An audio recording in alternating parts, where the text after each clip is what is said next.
নমস্কার। আজ আপনারা শুনবেন টিম মেক ইউনিক এন্টারটেনমেন্ট পরিচালিত হেমেন্দ্র কুমার রায়ের লেখা আধখাওয়া মরা।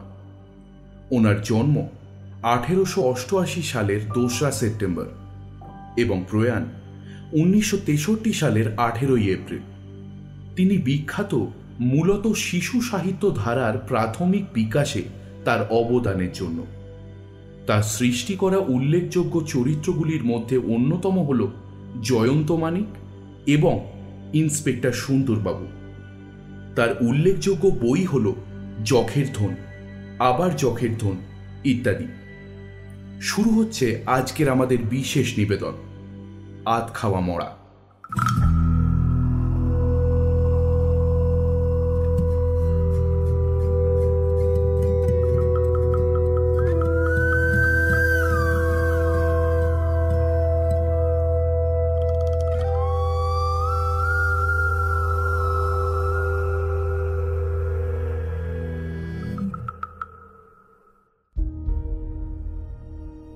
রূপনারায়ণ নদীর একটা বিরাট চর। নদীর বাঁকটা একটা বিরাট অজগরের মতন এঁকে বেঁকে চলে গেছে দূর থেকে বহু দূরে। বাঁধের ধারে ধারে দুপাশে বট, অশ্বত্থ, আম, তেঁতুল, শিরীষ, অর্জুন প্রভৃতি গাছ মাথা উঁচু করে দাঁড়িয়ে আছে। বাঁধ থেকে নেমে সামনের দিকে এগিয়ে গেলেই গ্রামের সীমানা। প্রথমে জেলেপাড়া, তার ডান দিকেই বাগদিপাড়া। উত্তর দিকে বিভিন্ন জাতের লোক বাস করে। অপরদিকে রূপনারায়ণ নদ ঢেউ তুলে তরতর করে এগিয়ে চলেছে। বাঁধের ওপর দিয়ে প্রায় মাইলখানে গেলেই রূপনারায়ণের প্রকাণ্ড চর। এই চরেই গ্রামের লোকেরা মরা পোড়ায়। আশেপাশের প্রায় 10খানা গ্রামের মধ্যে এই একটাই শ্মশান। শ্মশানের কাছাকাছি অনেক নাম না জানা বড় বড় গাছ আর ঝোপঝাড়। পাড়া গাঁয়ের শ্মশান যে কতটা ভয়ঙ্কর তা না দেখলে বিশ্বাস করা যায় না। শ্মশানের চারিদিকে ছড়িয়ে পড়ে আছে পোড়া কাঠ, আধপোড়া বাঁশ, ছেঁড়া কাঁথা, ছেঁড়া কাপড়, ছেঁড়া মাদুর, মরার হাড়, ভাঙা হাঁড়ি আর সরা। যারা মরা পোড়াতে পারে না তারা সব মরা আর ছোট ছোট ছেলে মেয়েদের মরা মাটিতে পুঁতে দিয়ে যায়। তারপর সেই সব মরা মাটির ভেতর থেকে টেনে বার করে শেয়াল, কুকুর আর শকুনেরা মনের আনন্দে ছিঁড়ে ছিঁড়ে খায়। কাছের ঝাঁকড়া শিরীষ গাছটায় একদল শকুন থাকত। হঠাৎ একদিন ঘটে গেল একটা ব্যাপার। বাগদিপাড়ার নগেন্দলই বউয়ের সঙ্গে ঝগড়া করে বাড়ি থেকে চলে যায়। প্রায় 4 দিন কেটে গেল। সে আর বাড়ি ফেরে না দেখে সবাই চিন্তায় পড়ল। যেখানে যত আত্মীয় ছিল খোঁজ নেওয়া হলো, কিন্তু কোনো সন্ধানই পাওয়া গেল না তার। সেই দিন সকালে জেলেপাড়ার জনা কয়েক লোক ডিঙি ভাসিয়ে মাছ ধরতে ধরতে এসে পড়েছে শ্মশানের বেশ কাছাকাছি।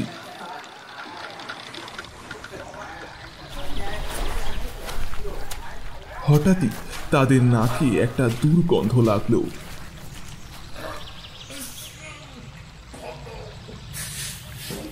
তারই সঙ্গে শুনতে পেল শকুনের ডানা ঝাপটানোর শব্দ।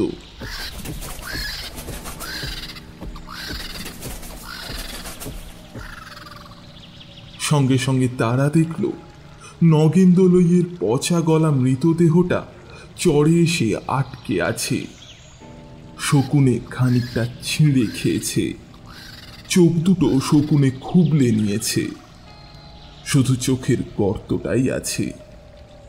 জেলেরা এই বিভৎস দৃশ্য দেখে বাগদিপাড়ায় সংবাদ দিল। সকলেই তখন সেখানে ছুটে এসে দেখল এত দুর্গন্ধ ছড়াচ্ছে যে কারোর সাধ্য নেই সেখানে দাঁড়ানোর। এখন সবাই নাকে কাপড় চাপা দিয়ে মরাটাকে দড়ি দিয়ে বেঁধে শ্মশানের ভেতর টেনে এনে মাটিতে চাপা দিয়ে চলে গেল।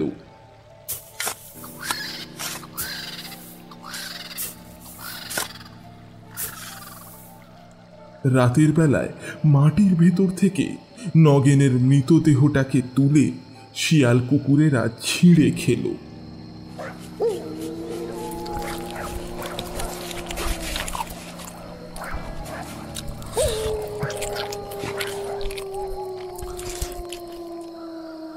নগেন দলইয়ের অবস্থা মোটামুটি ভালোই ছিল। তার দুই ছেলে, তাদের বিয়েও হয়ে গিয়েছে। তারা ভালোভাবেই বাবার শ্রাদ্ধ করল।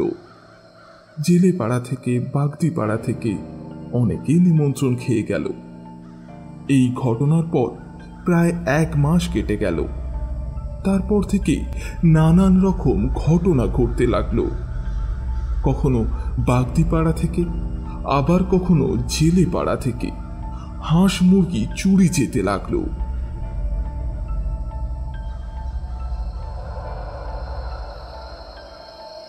একদিন নগেন দলইয়ের বউ রাত্রে একটা শব্দ শুনতে পেয়ে বাইরে এসে দেখল তাদের আম গাছটার নিচে কি যেন একজন সাদা কাপড় গায়ে দিয়ে দাঁড়িয়ে আছে।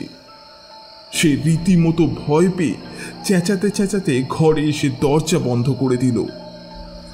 ও মা গো, ও কি গো, ও বাবা গো, বাঁচাও গো, ও মা গো, ও কি গো, ও বাবা গো, বাঁচাও, বাঁচাও গো। মায়ের চিৎকার শুনে ছেলেরা হারিকেন হাতে নিয়ে বাইরে এসে চারিদিকে দেখল।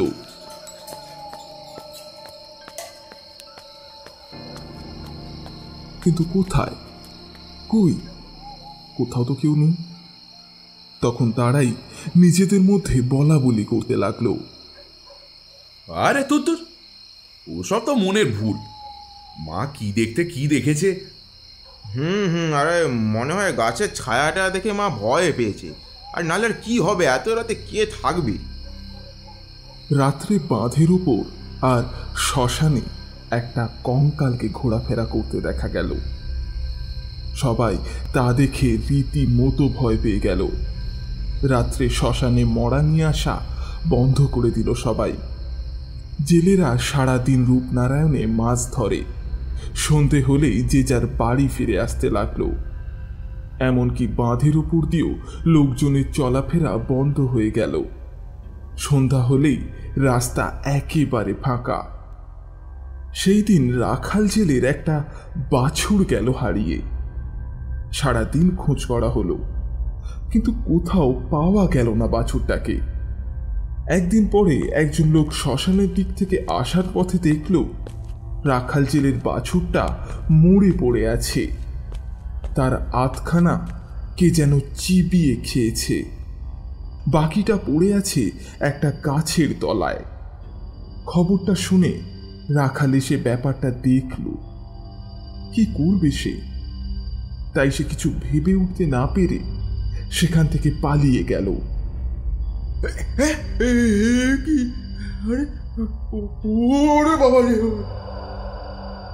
মনে মনে সে বুঝল নগেন দলই ভূত হয়ে এই সব কাণ্ড করছে।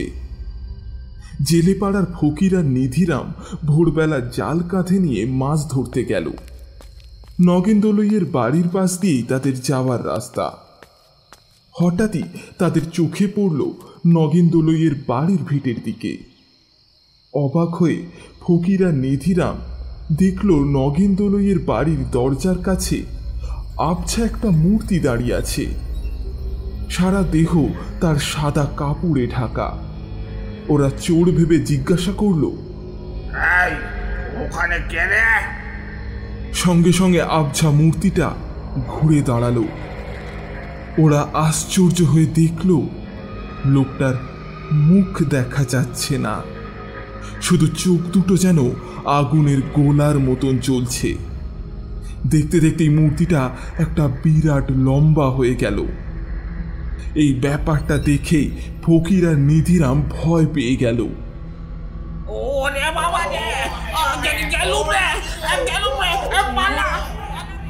কথাটা বলেই প্রাণের ভয়ে ছুটে পালালো। সবাইয়ের মুখে মুখে খবরটা জানাজানি হয়ে গেল।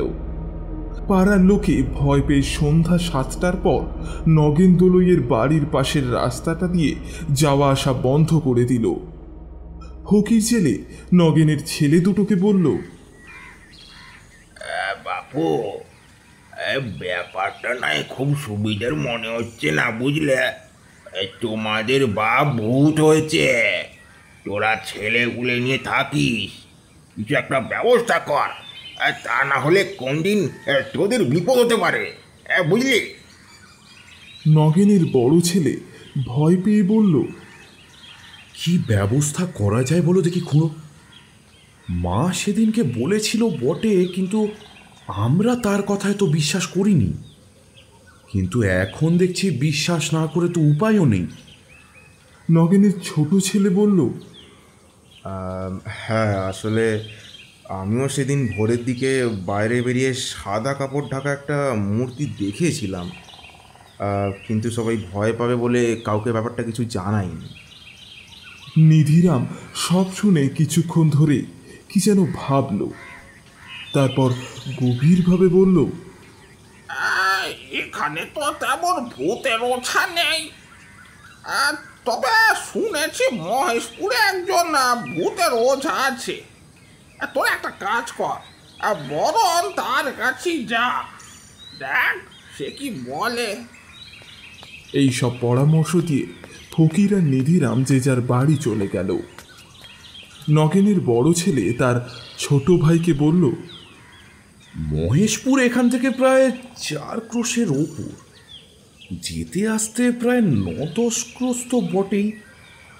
আজকে তো আর হবে না, কিন্তু ঠিক আছে, কালকে সকাল সকাল সাইকেল নিয়ে তাহলে বেরিয়ে পড়ো, বিকালে তাহলে ফিরেও আসতে পারবো নাকি বল? এই ভেবেই দু ভাই চুক্তি করল। সেই দিন রাত্রেই ঘটনাটা ঘটল নগেনের বাড়িতে।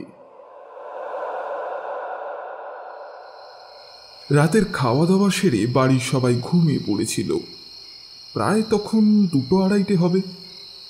হঠাৎই হাঁস মুরগির ঘর থেকে একটা ছটপটানি আর কুঁক কুঁক শব্দ শোনা গেল।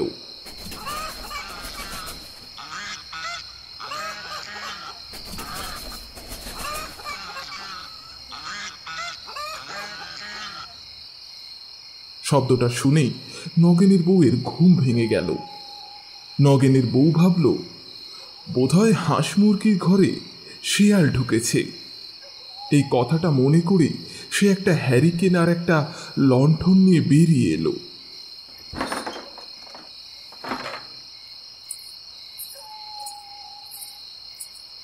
উঠোনে পা দিতেই সে দেখল খুব লম্বা একটা লোক দাঁড়িয়ে আছে উঠোনের মাঝখানে। তার লম্বা লম্বা লিকলিকে হাত দুটোতে 2টো মুরগি, আর সেই মুরগি দুটোকে সে ছিঁড়ে ছিঁড়ে খাচ্ছে।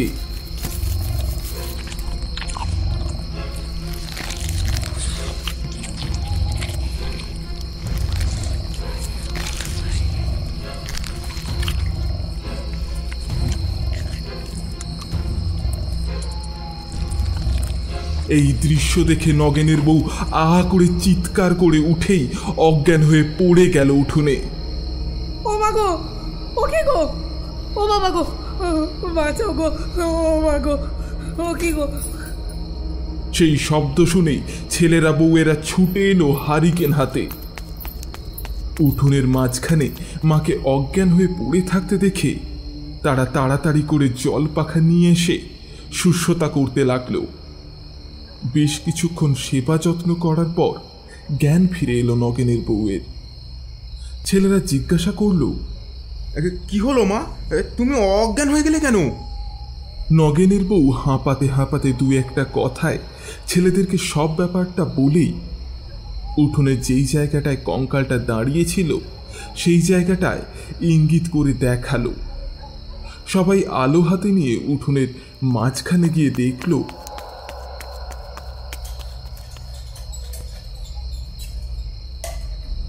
চারিদিকে মুরগির পালক আর রক্ত ছড়িয়ে রয়েছে, কিন্তু ধারে কাছে কাউকেই দেখতে পেল না। ছোট ছেলে বলল, হয়তো শেয়াল ঢুকে মুরগিটা খেয়ে গেছে, রাতের অন্ধকারে শেয়ালের চোখ দুটো তো দপদপ করে জ্বলে, আর মা হয়তো ওইটা দেখেই অজ্ঞান হয়ে গিয়েছিল।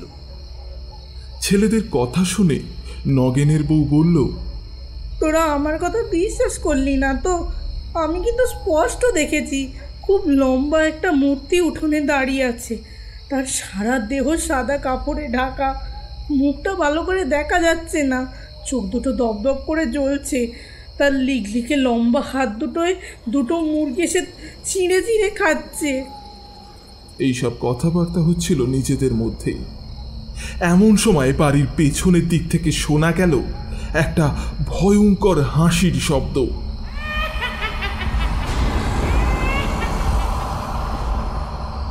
সেই হাসির শব্দ শুনে বুকের ভেতরটা কেঁপে উঠল।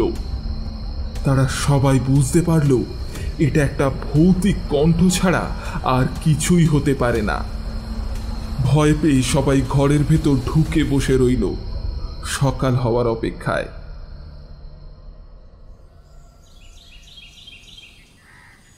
পরের দিন নগেনের বড় ছেলে সাইকেল নিয়ে চলে গেল সেই প্রায় 40 ক্রোশ দূরে মহেশপুরের ওঝার বাড়িতে।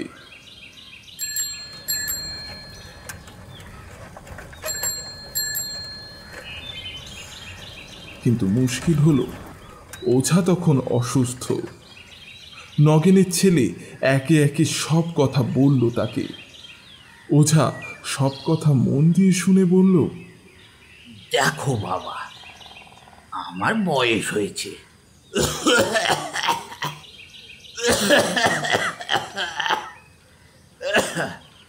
তাছাড়া আজ 1 সপ্তাহ প্রায় ওপর হলো আমি উঠে দাঁড়াতেও পারছি না।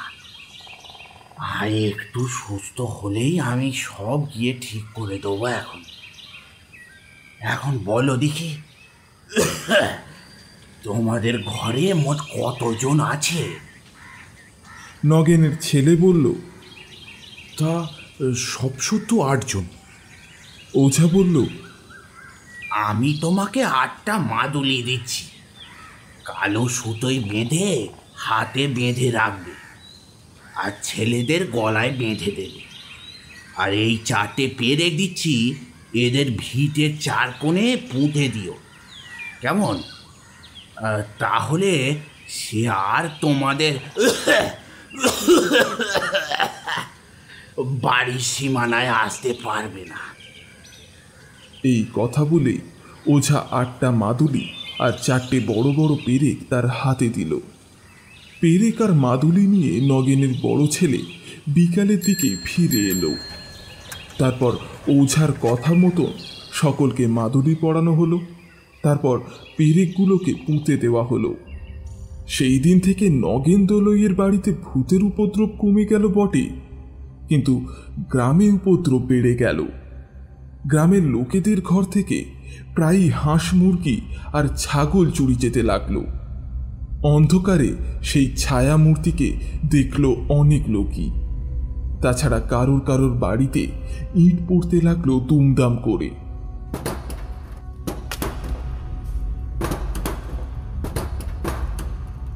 আবার কারোর কারোর বাড়িতে গরুর হাড়, মোষের হাড় ও মানুষের হাড় পড়তে লাগলো।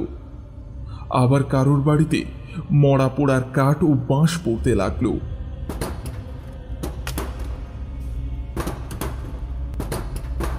সারা গাঁয়ের লোক ভয়ে কাঠ হয়ে গেল। সন্ধ্যা হতে না হতেই যে যার ঘরের ভেতর ঢুকে গিয়ে ভয়ে ভয়ে রাত কাটাতে লাগলো। সন্ধ্যার পর অত বড় গ্রামটা যেন শ্মশানের মতন জনশূন্য মনে হয়।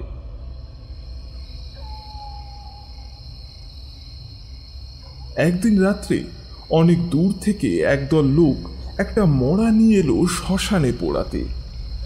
লোকগুলো চিতা সাজিয়ে মরাটাকে তার উপর তুলেই আগুন দিল। তারপর সব যাত্রীরা একটু দূরে বসে আপন মনে তামাক টানতে লাগলো। এদিকে সেই অবসরেই পাশের বটগাছ থেকে লম্বা হাত বাড়িয়ে নগেন মরাটাকে চিতা থেকে তুলে নিয়ে গাছের ওপর বসে চিবিয়ে চিবিয়ে খেতে লাগলো।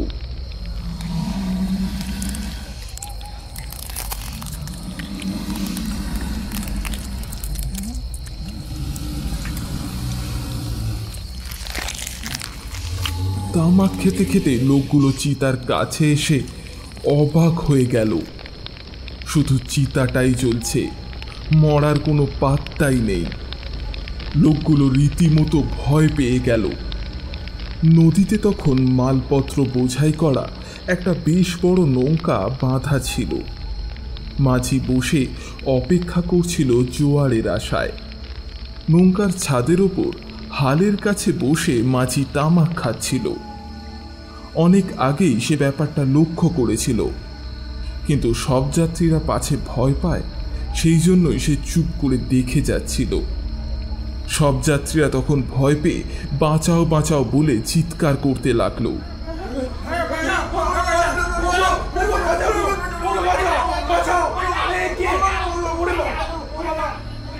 তারা নৌকার আলো দেখে সেদিকেই ছুটে গেল। তখন নৌকার মাঝি চেঁচিয়ে বলল, ভয় পেও না তোমরা, ওইখানে দাঁড়িয়ে থাকো, আমি যাচ্ছি। মাঝির কথা শুনেই সব যাত্রীরা সেখানে দাঁড়িয়েই ভয়ে কাঁপতে লাগলো। নৌকার মাঝিটি ছিল একজন বেশ নামকরা ভূতের ওঝা। সে একটা পুঁটলি হাতে নিয়ে আর একটা হাতে হুঁকো নিয়ে নৌকা থেকে নেমে এলো শ্মশানে। লোকগুলোর সামনে বিড়বিড় করে মন্ত্র পড়ে চারিপাশে গণ্ডি কেটে একটু বসে হুঁকোয় একটা টান দিয়ে বলল, কোনো ভয় নেই তোমাদের। ভূতের বাবারও সাধ্য নেই যে তোমাদের কাছে আসে। আমি গণ্ডি দিয়ে দিয়েছি, যতক্ষণ তোমরা এই গণ্ডির মধ্যে থাকবে ততক্ষণ তোমাদের ভূতে কোনো ক্ষতি করতে পারবে না। তারপর সকাল হলে বাড়ি চলে যাবে। দিনের বেলা ভূত লোকের কাছে আসে না। একজন জিজ্ঞাসা করল, বলি কাকা, তাহলে মরাটা গেল কোথায়? তাকে চিতা থেকে তুলে নিয়েছে। মাঝির কথাটা শুনে ভয় পেয়ে ফ্যাল ফ্যাল করে চেয়ে রইল। কারোর মুখে আর কথা নেই। মাঝি বলল, হ্যাঁ, তাকে তুলে নিয়েছে। ওদের মধ্যেই একজন যুবক বলল, আগুনের ভেতর থেকে তাহলে তুলেটা নিল কি করে? গাছের উপর থেকে হাত বাড়িয়ে। মাঝির কথাটা শুনে যুবকটি যেন একটু অবজ্ঞার হাসি হাসল। তাই দেখে মাঝি বলল, বিশ্বাস হচ্ছে না বুঝি? দেখতে চাও? বেশ তো, দেখান না, তাহলে তো বিশ্বাস করবো নাকি, কি বলো? দেখো আবার অজ্ঞান হয়ে যাবে না তো? এখনো যখন হয়নি তখন আর হব না। বেশ, তাহলে এসো আমার সঙ্গে। এই কথাটা বলেই মাঝি তাদের সঙ্গে নিয়ে বটগাছটার ওপরে ইঙ্গিত করে দেখিয়ে দিল। ওই দেখো। সকলেই দেখল বটগাছটার মগডালের ওপর বসে একটা ভীষণ কঙ্কাল তাদের সেই মরাটাকে চিবিয়ে চিবিয়ে খাচ্ছে। কি ভয়ঙ্কর দৃশ্য! ভয় পেয়ে সবাই চোখে হাত চাপা দিয়ে মাঝির কাছে সরে এলো। মাঝি বলল, এবার বিশ্বাস হলো তো? এই কথাটা বলেই মাঝি হুঁকোটাকে রেখে পুটলিটাকে হাতে নিয়ে উঠে দাঁড়িয়ে বলল, যাক, তোমাদের কোনো ভয় নেই। ও গাছ থেকে নেমে আসতেও পারবে না, আর কোথাও যেতেও পারবে না। আমি গাছটাকে গণ্ডি দিয়ে দিয়েছি। তোমরা এখানে চুপচাপ বসে থাকো। মাঝিকে চলে যেতে দেখেই লোকগুলো ভয় পেয়ে কাতরভাবে বলল, বলি কাকা, আপনি আমাদের এভাবে ফেলে রেখে যাবেন না। সকাল হলে তারপর যান এখন, নাকি কি বলো? হ্যাঁ, দয়া করে সকালটা না হওয়া পর্যন্ত আপনি একটু অপেক্ষা করুন। না না, এরকম করবেন না। ঠিক আছে। ভয় নেই, ভয় নেই। আপনারা এখানে বসুন, আমি ওর পরিচয়টা একটু নিয়ে আসি। মাঝি চলে গেল বট গাছটার দিকে। লোকগুলো ভয়ে কাঠ হয়ে বসে রইল। স্পষ্ট শোনা যেতে লাগলো। মাঝি বলছে, এই, তুই কে রে? আমি নগেন্দ্রলয়। তোর বাড়ি কোথায়? মাঠের ওপারে বাগদিপাড়া। বাড়িতে কে আছে তোর? আমার বউ, দুটো ছেলে, তাদের বউ আর নাতি নাতনি। ঠিক আছে, তুই গাছেই বসে থাক। পালাবার চেষ্টা করলেই জ্বলে পুড়ে মরবি। আমি তোকে বেঁধে দিয়ে যাচ্ছি, বুঝলি? মাঝি আবার ফিরে এলো, লোকগুলোকে বলল, সকাল হলেই আপনারা গাঁয়ে গিয়ে লোকজনদের ডেকে আনবেন। দেখতে দেখতেই পূর্ব দিক ফর্সা হয়ে এলো, গাছে গাছে পাখি ডেকে উঠল।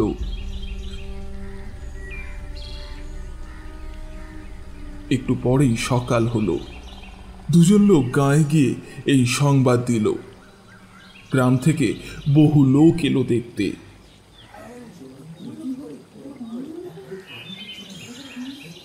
নগেন দোলইয়ের ছেলে দুটোও এলো। সবাই এলো বট গাছটার নিচে। গাছের ওপরে তখন কিছুই দেখা যাচ্ছে না, শুধু একটা মরা ঝুলছে দেখা গেল। মাঝি বলল, মরাটাকে ফেলে দেন নগেন। সঙ্গে সঙ্গে ধপাস করে মরাটা মাটির ওপর পড়ে গেল। সবাই দেখে অবাক হয়ে গেল। মরাটা খানিক মাংসটাকে যেন খুবলে খেয়েছে। মাঝি বলল, নগেনের ভূতই মরাটাকে চিতা থেকে তুলে গাছে নিয়ে গিয়ে বসে খেয়েছে। দিনের বেলা ওদের তো আর দেখা যায় না, তা না হলে আমি দেখিয়ে দিতাম। মাঝি এবার বীর বীর করে কি সব মন্ত্র পড়ে বলে উঠল। গাছের ওপর থেকে ক্ষণক্ষণে গলায় নগেন বলে উঠল, এবার আমাকে ছেড়ে দে, এবার আমাকে ছেড়ে দে, এবার আমাকে ছেড়ে দে, ছেড়ে দে, ছেড়ে দে এবার আমাকে। তুই একেবারে এই দেশ থেকে চলে যাবি? না না, যাবো না, যাবো না, আমি এখানেই থাকবো, আমি এখানেই থাকবো, যাবো না। এখানে থাকবি কেন? এখানে আমার বউ ছেলেরা রয়েছে, তাছাড়া বউটার জন্যই আমি জলে ঝাঁপ দিয়ে মরেছি। ওর ঘাড় না মোটকে আমি এখান থেকে যাবো না, যাবো না। এই কথাটা শুনেই নগেনের ছেলেরা ভয় পেয়ে মাঝিকে বলল, বলছি দয়া করে আপনি আমাদের রক্ষা করুন। তোমাদের বাবা ভূত হয়ে কষ্ট পাচ্ছে, শুধু শুধু ওকে কষ্ট দিয়ে লাভ কি? নগেনের বড় ছেলেকে মাঝি বলল, তুমি এক কাজ করো, তুমি গয়া গিয়ে ওর নামে পিণ্ডি দাও, তাহলেই তোমার বাবা প্রেতজনি থেকে উদ্ধার পাবে। তখন গাঁয়ের একজন বয়স্ক লোক বলল, এখন ওরা কি করবে? যদি আজ রাতে কারোর ঘাড় ভাড় মটকে দেয় তাহলে কি হবে? গ্রামবাসীদের যদি ক্ষতি করে তার ক্ষতিপূরণ তাহলে কে দেবে শুনি? তা পারবে না। আমি গাছের চারিদিকে গণ্ডি দিয়ে যাচ্ছি, ও গাছ থেকে কোথাও যেতে পারবে না। 7 দিন এই গাছেও বন্দি হয়ে থাকবে। তার মধ্যে পিণ্ডি দেওয়া না হলে ও আবার কিন্তু গ্রামে গিয়ে উপদ্রব করবে। নগেনের ছেলে বলল, হ্যাঁ, আমি তাহলে আজই রওনা হয়ে যাচ্ছি। তুই উদ্ধার হলে কি চিহ্ন রেখে যাবি? এবার কিন্তু কোনো উত্তর এলো না। গাছের ওপর থেকে ক্ষণক্ষণে গলায় চেঁচিয়ে উঠল নগেনের ভূতটা, ওরে বাবা রে, ওরে বাবা রে, জলে পুড়ে মরে যাচ্ছি রে, আমারে। বল কি চিহ্ন রেখে যাবি? দাদা দাদা রে, বলছি বলছি রে, দাদা মারিস রে, মারিস রে দাদা, বলছি বলছি দাদা রে। এই বলেই একটু থেমে কিছুক্ষণ পর বলল, একটা গাছের মোটা ডাল ভেঙে দিয়ে যাবো রে, একটা গাছের মোটা ডাল ভেঙে দিয়ে যাবো। মাঝি তখন লোকগুলোকে বলল, আপনারা মরাটা নিয়ে গিয়ে পুড়িয়ে দিন। তারপর গ্রামবাসীদেরকে বলল, আপনারা ফিরে যান, আজ থেকে আর গায়ে কোনো উপদ্রব করবে না নগেন। এই কথাটা বলে মাঝি ফিরে গেল নৌকায়। সব যাত্রীরা আবার নতুন করে চিতা সাজিয়ে আধ খাওয়া মরাটাকে পুড়িয়ে ফিরে গেল যে যার ঘরে। নগেনের বড় ছেলে গয়ায় রওনা হলো। সেই দিনই নগেনের নামে গয়ায় পিণ্ডি দিল। সেই দিন দুপুরে মড়মড় করে ভয়ঙ্কর শব্দে বটগাছের একটা ডাল ভেঙে পড়ল।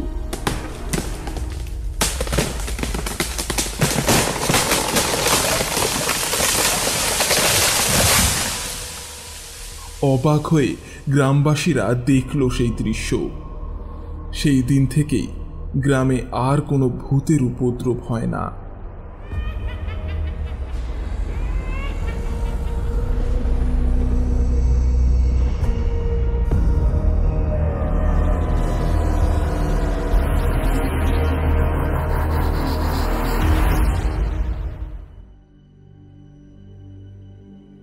আজ আপনারা শুনলেন টিম মেক ইউনিক এন্টারটেনমেন্ট পরিচালিত হেমেন্দ্র কুমার রায়ের লেখা আধ খাওয়া মরা। গল্পটির পরিচালনায় অর্ঘ্য চক্রবর্তী। বড় ছেলে, ওঝা এবং সব যাত্রীর কণ্ঠে অঙ্কন চ্যাটার্জি। কথক, নগেন দলুই, বয়স্ক লোক এবং নিধিরামের কণ্ঠে অর্ঘ্য চক্রবর্তী। নগেনের বউয়ের কণ্ঠে অর্পিতা ঘোষাল। মাঝির কণ্ঠে শান বোলার। ছোট ছেলে, রাখাল এবং ফকিরের কণ্ঠে অনির্বাণ কায়েত। পোস্টার ডিজাইনিংয়ে অর্ঘ্য চক্রবর্তী। সাউন্ড এবং এডিটিংয়ে অনির্বাণ কায়েত। স্ক্রিপ্ট রাইটিংয়ে সৌমিলি পাল।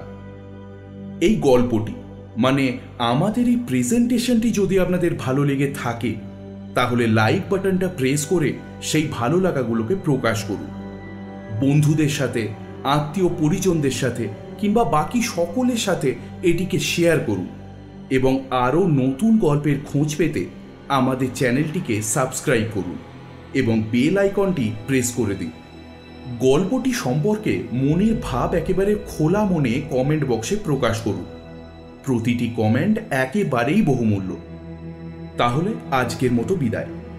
আগামী শুক্রবার টিম মেক ইউনিক এন্টারটেনমেন্টের পক্ষ থেকে আপনাদের জন্য থাকবে আরও একটি নতুন এবং রোমাঞ্চকর গল্প। ততক্ষণ পর্যন্ত ভালো থাকুন, সুস্থ থাকুন।